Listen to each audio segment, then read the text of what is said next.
Sí, ya estamos grabando. Pues bienvenidos a la clase de Hermenéutica Contextual 1, en la semana 8, la última clase de nuestro curso, aunque todavía falta algún camino por recorrer en el segundo curso. Va a estar bien interesante porque vamos a entrar a algo que van a disfrutar mucho, el análisis verbal, el análisis teológico.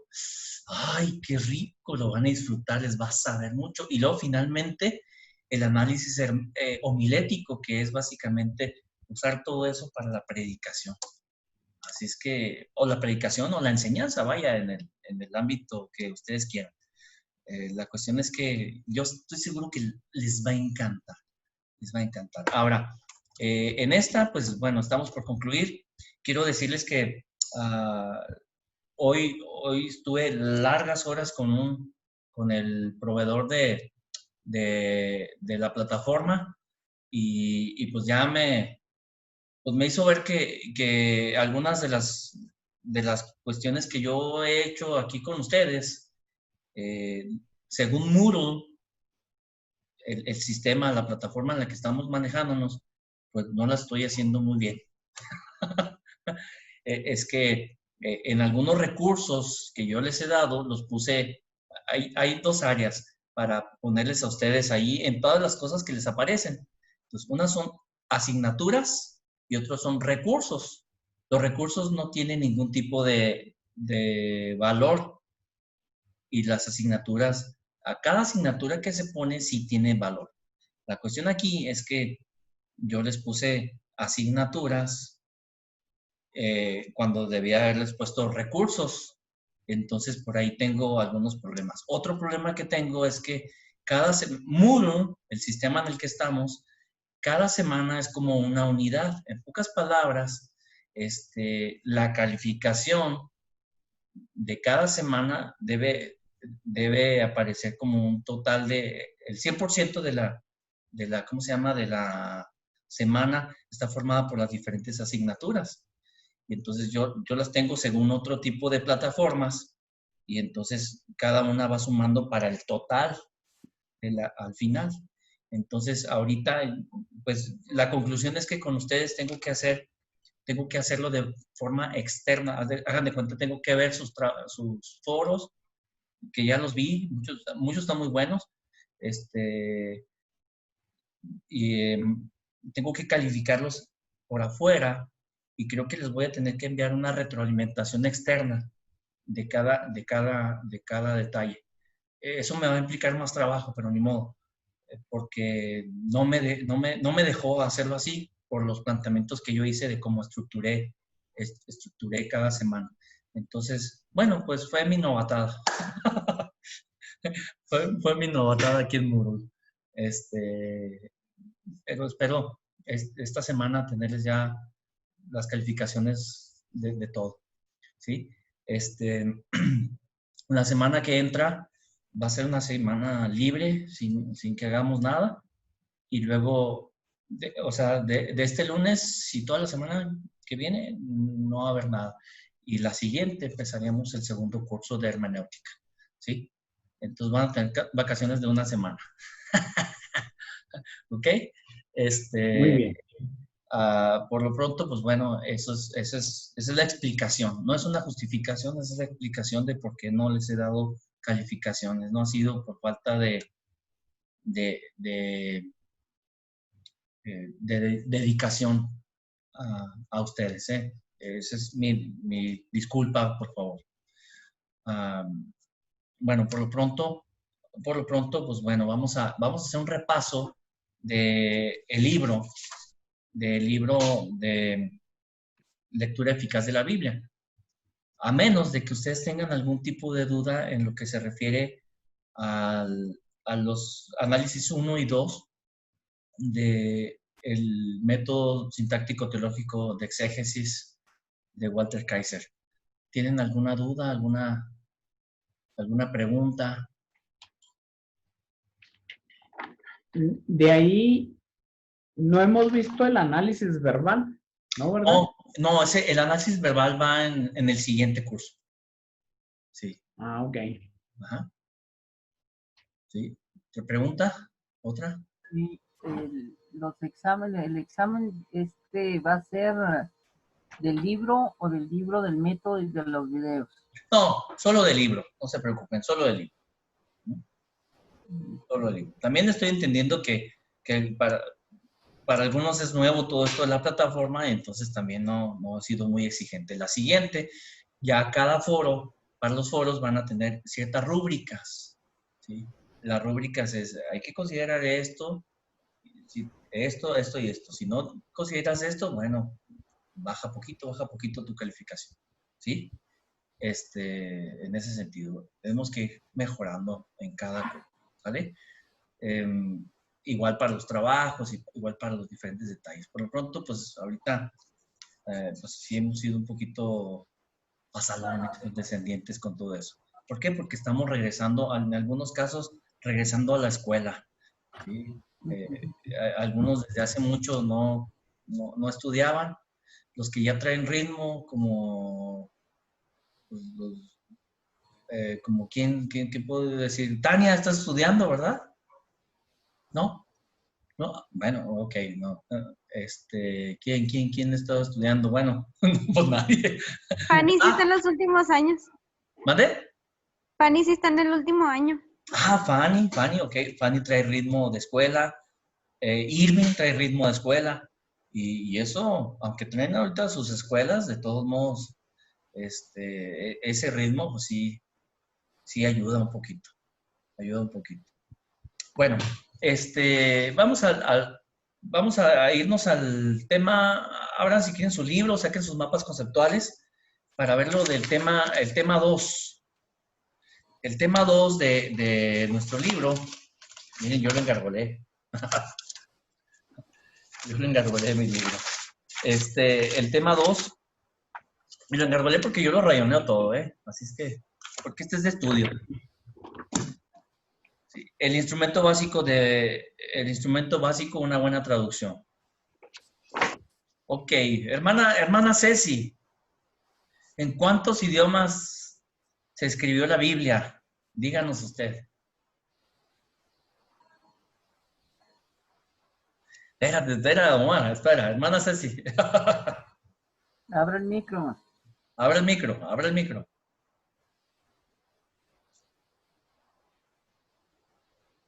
¿No? Ok, pierde su oportunidad. No se crea, no se crea. Tania, dinos, Tania. En 3. En 3 idiomas. ¿Cuáles son esos idiomas? Arameo, hebreo y griego. Ok, sí. Las partes de arameo. Si recuerdan ustedes, en el tiempo de la cautividad babilónica, aunque no solo fue babilónica, fue también después al imperio caldeo o babilónico, lo conquistaron los medo-persas y en ese tiempo, que fue un periodo un poco más largo y el último periodo, el idioma hebreo pues sufrió algunas distorsiones. Es como si nos llevaran a todos los de Chihuahua, nos llevaran a vivir a Estados Unidos y pues usamos un Spanglish, ¿no? Después de un tiempo de 70 años de estar allá, pues haríamos un Spanglish. Sí lo sabía. ¿Verdad? Sí, entonces el arameo es una especie de Spanglish, pero de una combinación del hebreo con medo-persa, ¿sí? Por eso el libro de Daniel, que es un libro del tiempo de la cautividad, tiene algunos capítulos en arameo. En mi examen final de hebreo avanzado, cuando estaba en el seminario, cuando nos pusieron a traducir Daniel, éramos al final, en lo que es hebreo, quedamos nada más 4 chícharos. 4 chícharos en lo que fue hebreo avanzado. Nos aventamos todo el griego, los 6 materias de griego. No, 1, 2, 3, 4, 5, 6. No es cierto, 7 materias de griego. Y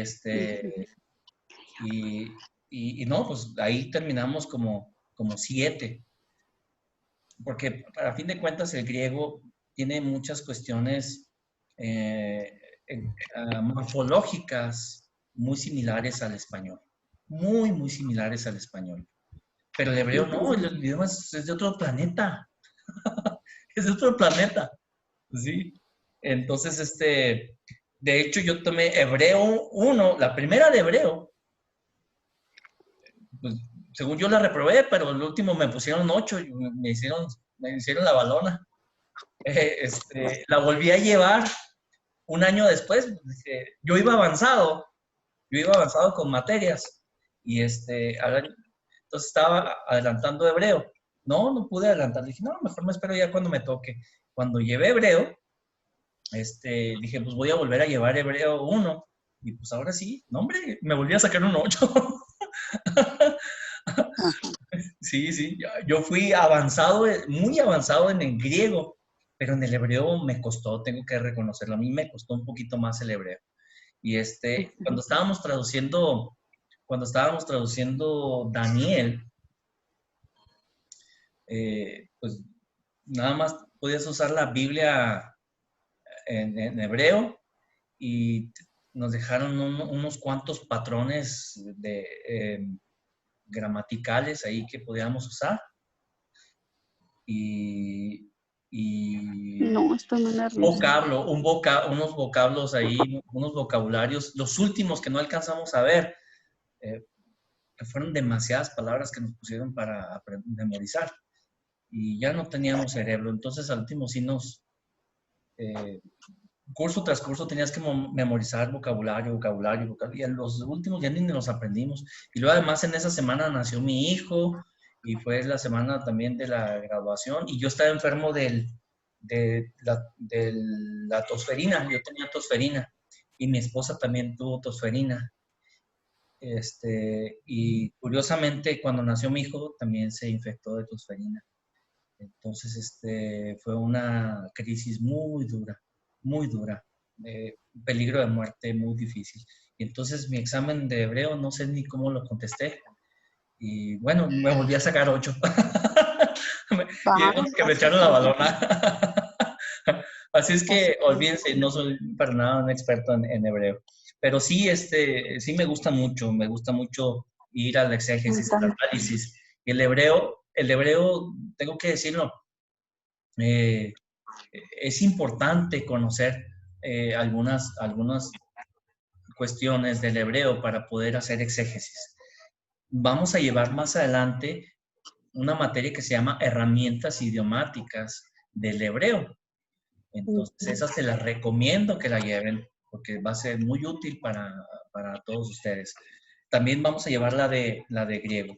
En vez de llevar 5 materias o 6 de hebreo o de griego, vamos a llevar una sola de cada una de griego y una de hebreo, porque no vamos a aprender el griego o el hebreo como tal. Sí, vamos a aprender el alefato del hebreo y para poder leer los textos en hebreo, por supuesto. Pero vamos a aprovechar las herramientas que ya hay, los léxicos, las gramáticas y otras herramientas que hay por ahí muy buenas que nos van a ser útiles para nuestra exégesis. ¿Sí? Por lo pronto, bueno, el hebreo, como les decía, es ese hebreo desde la antigüedad, una lengua ya muerta, ¿sí? Que es la de la Biblia, el hebreo antiguo. Pero también, vamos a ver, perdón, no vamos a ver. El arameo es importante entender algunas pequeñas diferencias que tiene, que es como el Spanglish para nosotros, pues es el arameo con el medo-persa, eso es el arameo. Y pues bueno, el griego, hay algunas cosas bien interesantes para analizar. Ahora, ¿qué más vimos aquí en esta unidad que llame la atención? ¿Sí? Un traductor, ¿qué tipo de cosas debe cuidar? ¿Sí? Bueno, hay algunas cuestiones que llaman la atención. menciona el autor dos tipos, la cuestión textual y la cuestión idiomática. ¿Están de acuerdo? ¿Sí? Sí. Con la cuestión textual, hermano Marmolejo, ¿qué es lo que tiene que decir? ¿Qué es lo que usted aprendió o apuntó al respecto? Bueno, que el traductor con respecto a esto de lo textual, se tiene que asegurar que el texto hebreo o el texto griego se acerque lo más que se pueda a las palabras originales escritas. Y para eso, pues, se tiene que ayudar de la crítica textual. Ajá. ¿Por qué surge la crítica textual, hermano Chuy? ¿Por qué surge la crítica textual? Había un problema, ¿no? De que había demasiadas variantes, ¿no? Ajá, Variantes. así es. Era cuando las copias que se tenían, unas eran estaban muy desgastadas, estaban muy antiguas, y otras, pues eran demasiadas, había muchísimas, entonces tenían que escoger de las mejores, ¿no? Para poder hacer la traducción. Muy bien. Ahora,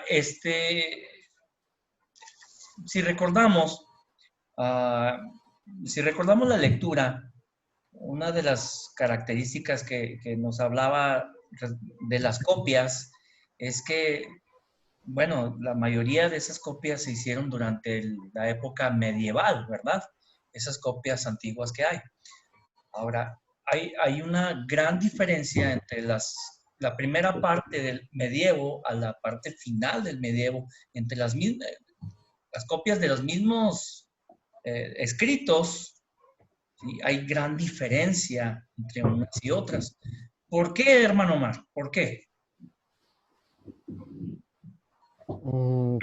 Pues a lo que más o menos me acuerdo es, yo estuve viendo lo que son tiene que ver con lo que es la evidencia externa, la evidencia, donde dice que es la calidad, ¿no? De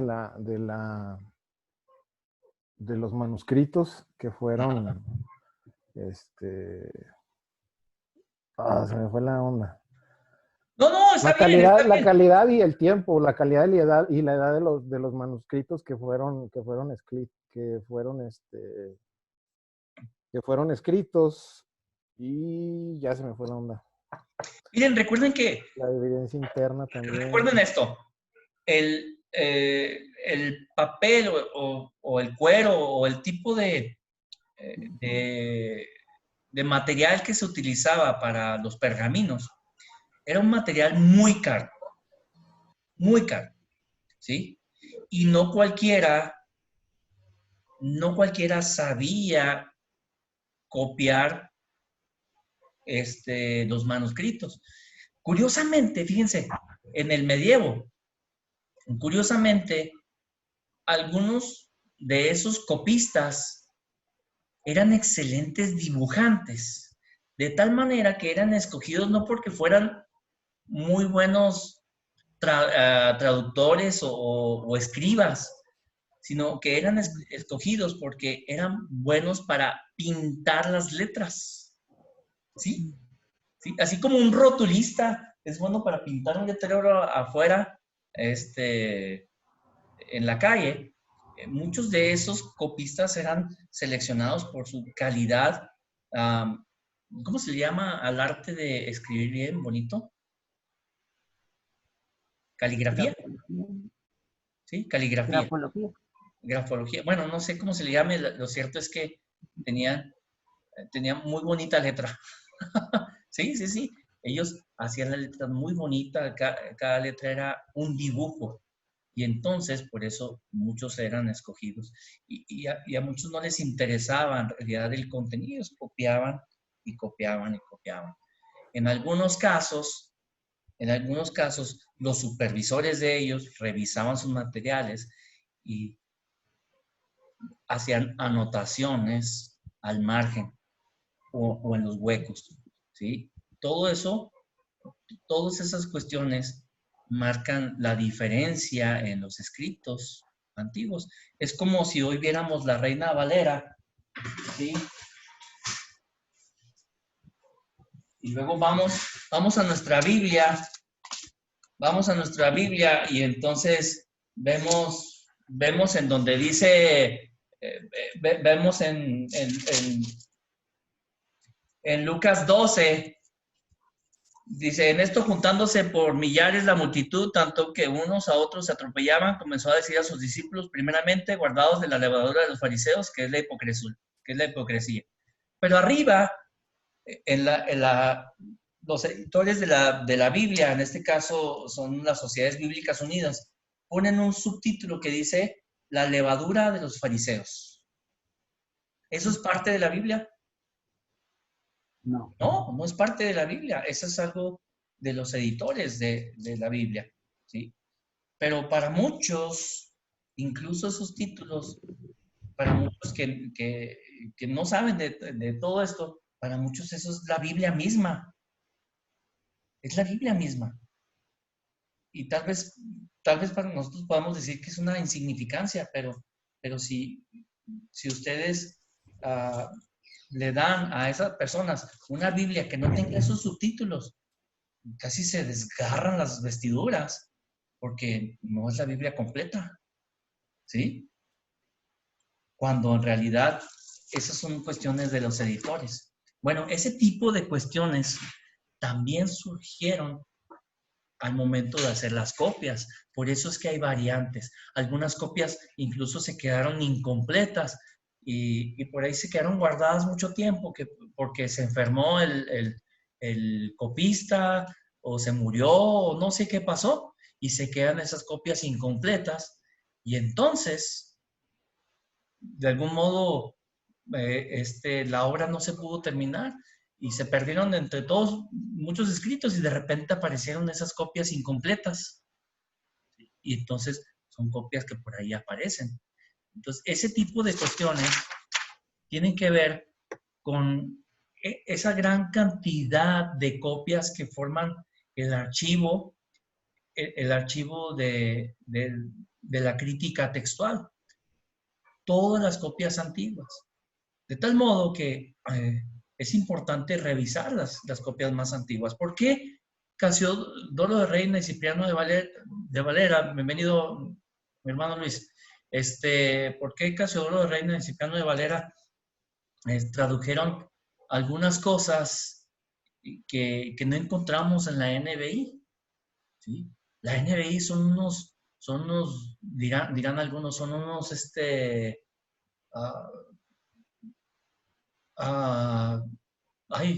¿cómo se les dice? Son unos paganos, herejes que están quitando de la Biblia lo que no, pues simplemente a la hora de revisar los manuscritos más antiguos no están, ¿sí? La crítica textual, que no es una clase de crítica textual. Si ustedes quieren ver un poquito de crítica textual, también tengo algunos muy buenos escritos al respecto que pueden ayudar. Es más, el libro de Erickson que por ahí les compartí, habla algo de la crítica textual de una manera muy completa, aunque hay otros libros mucho más completos que son exclusivamente de esto. ¿Por qué estos autores tienen diferencias? Bueno, porque precisamente tuvieron acceso a manuscritos más modernos, por ejemplo, del medievo, a finales del medievo, de tal manera que ellos pues, tradujeron con esos manuscritos, con todas las diferencias que hay, sin ser ellos unos expertos en crítica textual o sin necesariamente estar interesados en la crítica textual. Ellos tradujeron de los documentos que tenían. En este caso, la opinión mayor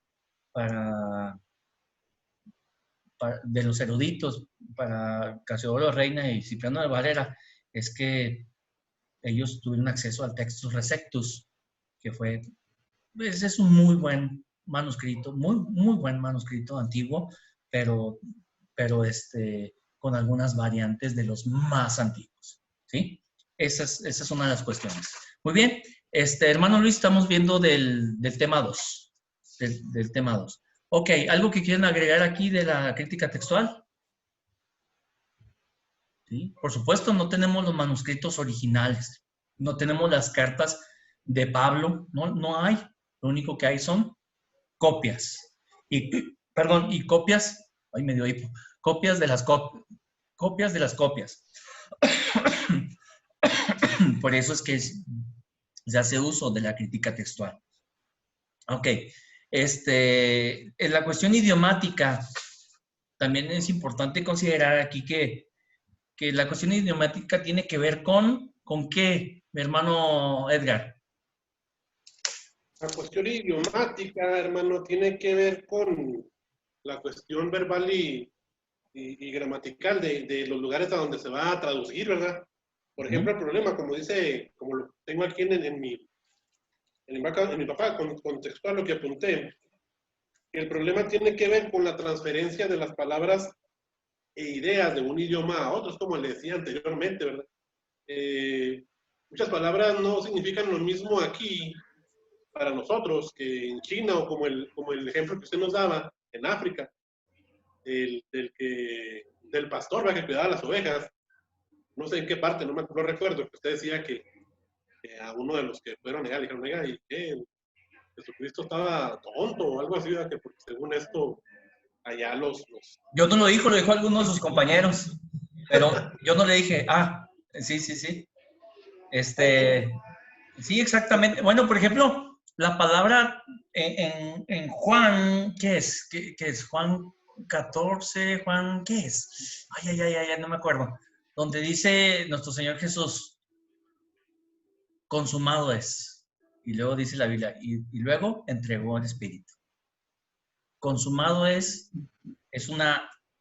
para nosotros es una frase, consumado es 2 palabras, pero en griego es una, tetelestai.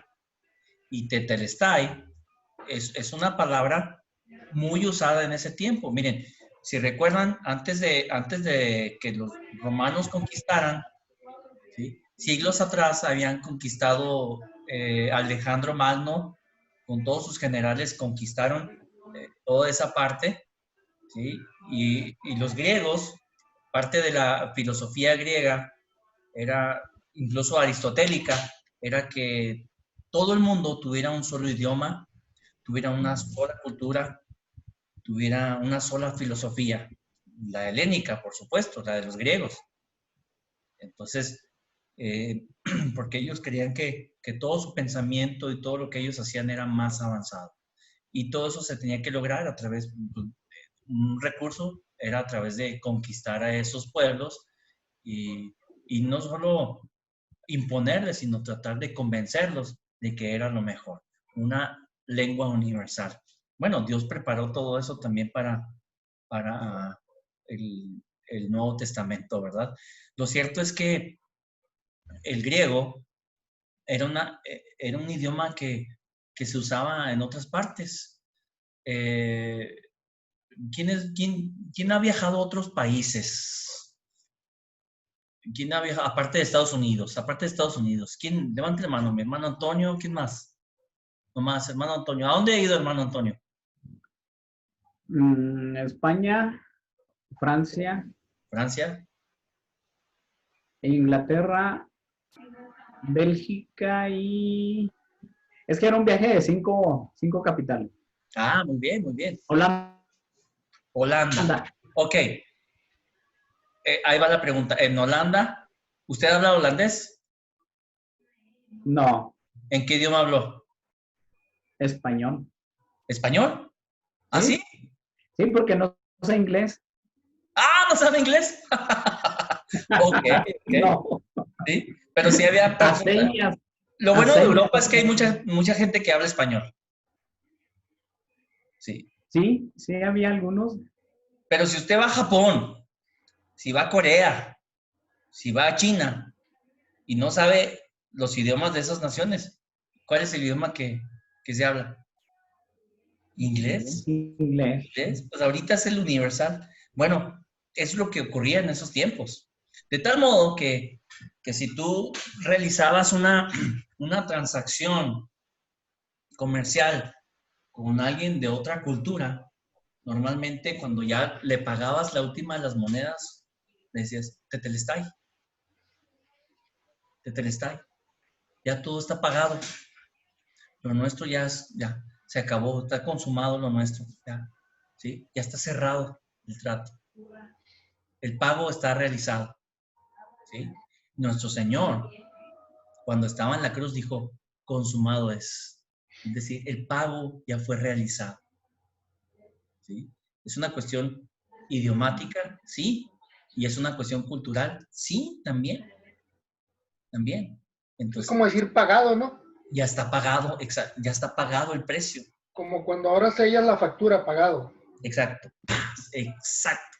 Esa es la idea. ¿Sí? Cuando tú usas una traducción libre, que es de las cuestiones aquí que se hablan, pues tú puedes traducir a tetelestai como, pues ya se pagó hasta el último centavo, o ya se pagó el costo de esta transacción. O podrías usar alguna frase de ese tipo. ¿Por qué? Porque estás parafraseando el tetelestai. ¿Sí? En este caso, consumado pues, es una frase muy literal, muy literal. Hay otras versiones. ¿Alguien tiene por ahí algunas otras versiones? ¿Qué versiones tiene usted, mi hermano Choy Majalca? Tengo la nueva versión internacional. Muy bien. Ahí está la Biblia de las Américas. Las Américas es muy buena traducción. ¿Qué otra? La 60. La 60, muy bien. ¿Qué otra? También. Pues nada más esas. Nada más esas. Ok. Sí. Bueno, ¿alguien más tiene alguna otra versión aparte de esas? La Peshita. La Peshita. Ajá. Biblia, la palabra. La palabra es una paráfrasis, una versión libre. Ajá. Dios habla hoy. Biblia de las Américas. Esa es una buena traducción. Ajá. Reina Valera Gómez. Gómezío. No, solo Gómez. Solo Gómez. De esa no sé mucho, De esa no sé mucho. Bueno, ustedes ahí tienen un montón en eSword, un montón de versiones. Yo aquí tengo, pues sí tengo algunas. Siempre lo mejor, pues, es también poder acceder a los idiomas originales. Ahí se oye una televisión. Se oye una tele. No es una conversación. Ok, está bien. Okay. Yo tengo hasta la católica, la Torre Samad, hermano. La Torre Samad es buena traducción, hay que verlas, hay que usarlas para comparar también, ¿sí? A la hora, y esas las vamos a usar, esas versiones las vamos a usar en el siguiente curso. Lo bueno es que ahorita ustedes tienen algunas muy buenas ahí en ISO. Las que quieran y gusten, hay un montón de versiones en español, demasiadas, a mi parecer, ¿sí? Ahora, es muy cierto que hay que considerar varias cosas. Lo de la cuestión idiomática, el idioma original y luego el idioma receptor, porque no es lo mismo traducir del griego al inglés que del griego al español. Por supuesto que no es lo mismo, ¿sí? Y también no es lo mismo traducir al español allá en el español de 1600 al español de los años 2000. Hay muchas diferencias en nuestro español, ¿sí? De hecho, si ustedes leen textos antiguos del español, la verdad es que hay un montón de cosas que ni entendemos. No sé si han leído a algunos de los escritos de Sor Juana Inés de la Cruz. ¿Los han leído? Bueno, además que esa mujer tenía una riqueza en vocabulario muy, muy amplio. La verdad es que también muchas de esas palabras están en desuso en nuestros días. Están en desuso y ahora hay otras nuevas que no había en ese tiempo. ¿Alguna palabra nueva que no... Jesús, una vez leí no me acuerdo exactamente el nombre, pero era un escrito de Tácitos con traducción al castellano, pero el castellano era un librito, ¿verdad? Ajá. Tenía un castellano bien complicado para entender. Por cierto, yo acabo de descargar como 10 libros de Tácito.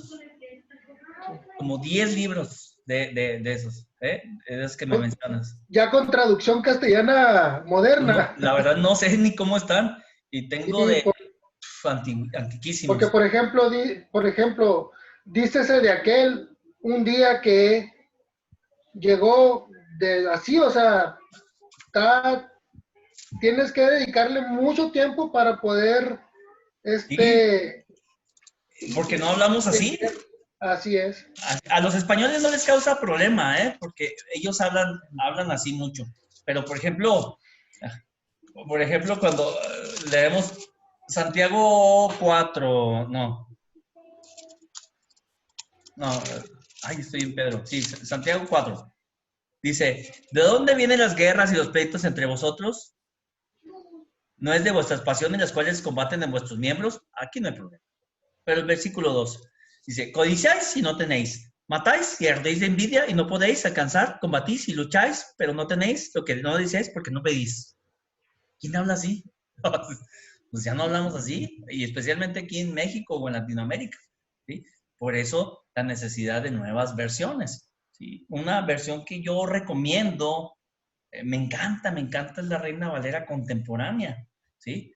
Salvo entendiendo que hay algunos vocablos que a propósito no usan el término teológico. Por ejemplo, ya no usa el término Jehová. ¿Sí? No usa el término Jehová, que para empezar ni en la Biblia está Jehová como tal. El vocablo es Yahvé. En todo caso, pues una versión más exacta,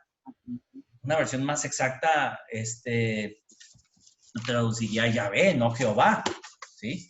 Que esa es una cuestión también idiomática, que hay un por qué se traduce Jehová, que no me voy a meter ahorita en eso, si no después me va a tardar un rato ahí.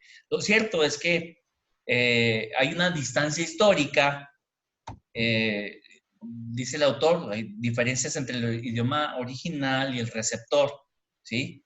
Y además, en la cuestión de la teoría de la traducción, esta trata de la extensión del alcance de la traducción, es decir, considerando qué es lo más conveniente en su momento, si apegarse a lo textual o buscar una interpretación de algunas cosas que no están en el idioma receptor, ¿sí? ¿Eso me permites? Sí, adelante. Cuando recién llegó aquí a Chihuahua, Ren Chang, lo invitaron él se reunía en Jerusalén. Ajá. Y le dijeron que si predicaba. Y pues él andaba muy mocho todavía con su español. Ajá. Y cuando habló de la mujer esta que la llevan ante Jesús, que había... La pecadora. Sí. Entonces, pues nosotros utilizamos la palabra la mujer prostituta, ¿no? Pero él utilizó la palabra vulgar. Abreviada.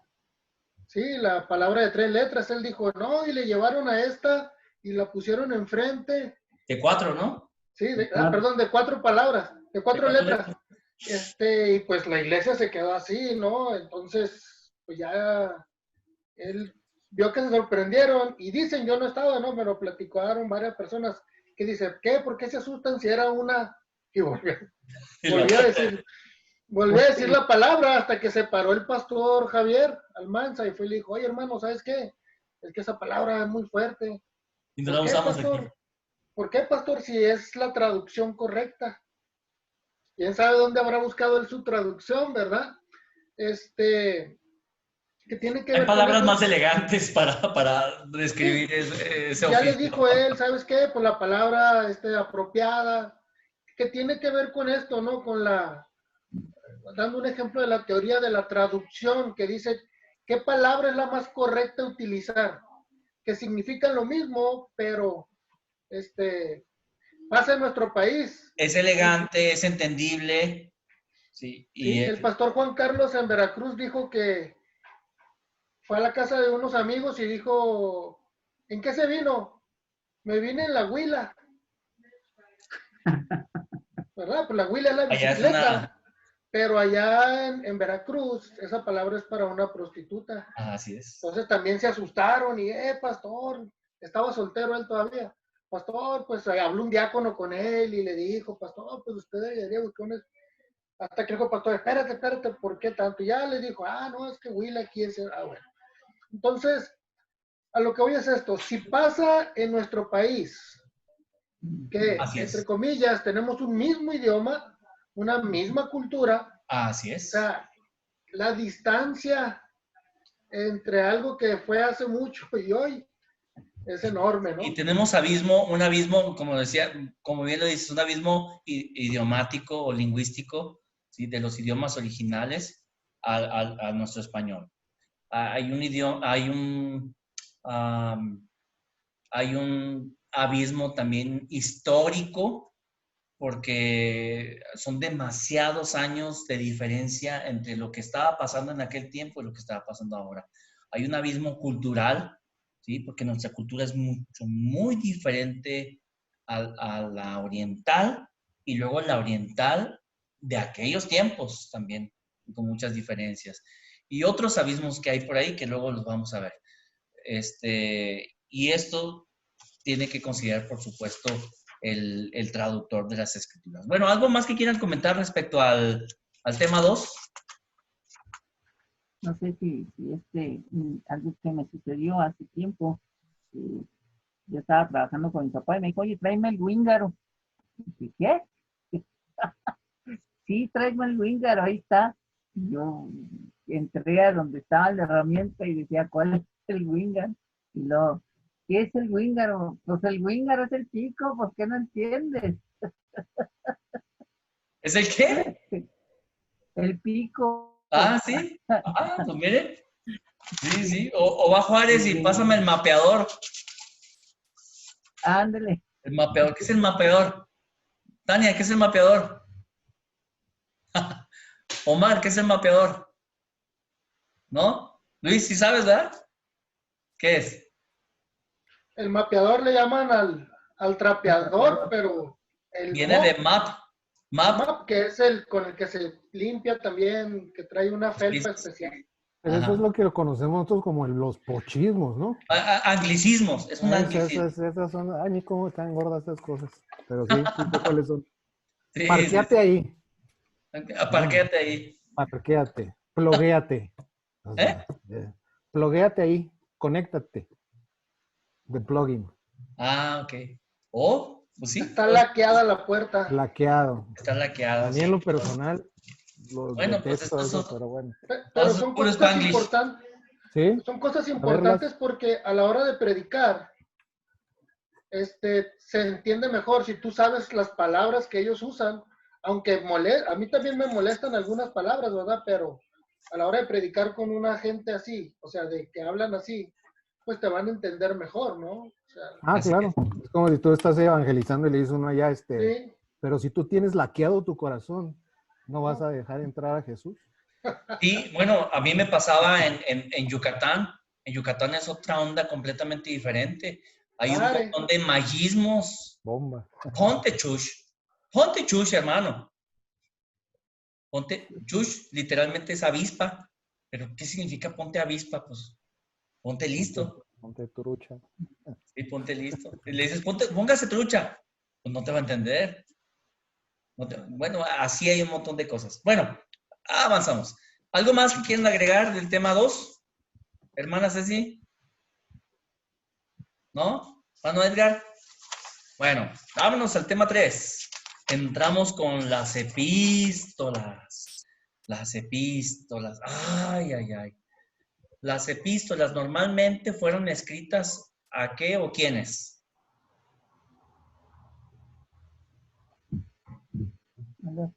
Bueno, eran ocasionales, ¿no? Eran por cuestiones que había una ocasión de algún problema, alguna situación, alguna doctrina. Eso es bien importante.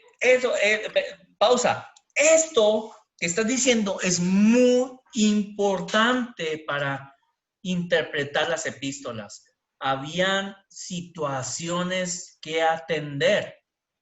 No se escribía nada más porque, pues voy a escribirles a los hermanos pues, para ver cómo están. No, habían situaciones que atender, por lo tanto se escribían las epístolas, ¿sí? Esto es muy importante, ¿sí? No era nada más porque, pues voy a darles unas instrucciones ahí para que se vayan, para que lo vayan tomando en cuenta. No, es porque había situaciones en las cuales se tenían que dar indicaciones. ¿Sí? Oigan, está atrasándose el video. Levanto la mano y dura como 5 segundos en llegar. Okay. ¿Sí? Levanto la mano, mire. Tardó como 3 segundos en llegar. Bueno, ok, pero sí me escuchan bien, ¿eh? No se está difiriendo el audio de la imagen. No. Es que más bien eres tú, Chuy. Porque yo a todos los veo en su momento, pero tu imagen